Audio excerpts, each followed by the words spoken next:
بسم اللہ الرحمن الرحیم۔ حضور اقدس صلی اللہ علیہ وآلہ وسلم کا ارشاد ہے کہ ایک فاحشہ عورت کی اتنی بات پر بخشش کر دی گئی کہ وہ چلی جا رہی تھی۔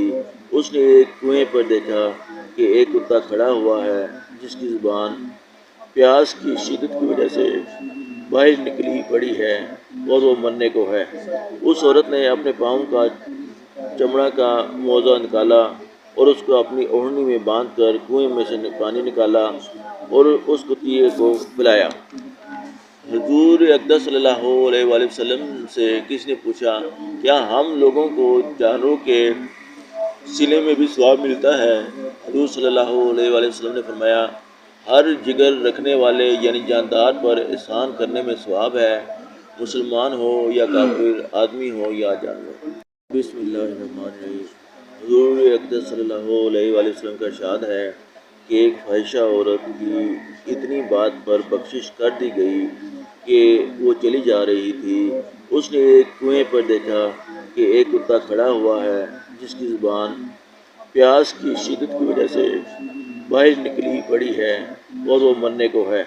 اس عورت نے اپنے پاؤں کا چمڑا کا موزہ نکالا اور اس کو اپنی اوڑھنی میں باندھ کر کنویں میں سے پانی نکالا اور اس کتیے کو پلایا۔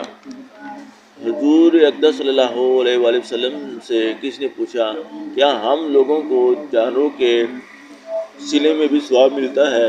حضور صلی اللہ علیہ وآلہ وسلم نے فرمایا، ہر جگر رکھنے والے یعنی جاندار پر احسان کرنے میں ثواب ہے، مسلمان ہو یا کافر، آدمی ہو یا جانور۔ فائدہ: یہ قصہ بنی اسرائیل کی ایک رنڈی کا ہے، جیسا کہ بعض روایات میں اس کی تصریح ہے۔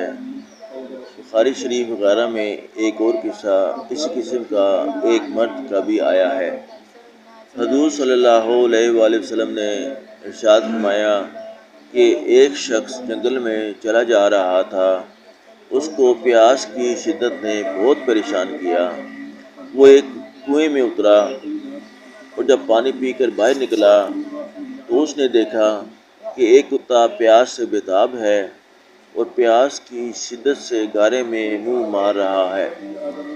اس شخص کو خیال ہوا کہ اس کو بھی پیاس کی وہی تکلیف ہو رہی ہے جو مجھے تھی۔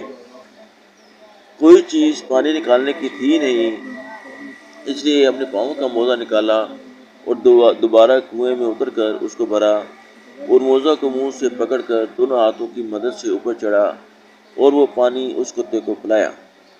حق تعالیٰ شانہ نے اس کے اس کارنامے کی قدر فرمائی اور اس شخص کی مغفرت فرما دی۔ صحابہ رضی اللہ تعالیٰ عنہ نے عرض کیا، یا رسول اللہ صلی اللہ علیہ وآلہ وسلم، جانوروں میں بھی اجر ہوتا ہے؟ حضور صلی اللہ علیہ وآلہ وسلم نے فرمایا کہ ہر جگر رکھنے والے یعنی جاندار میں اجر ہے۔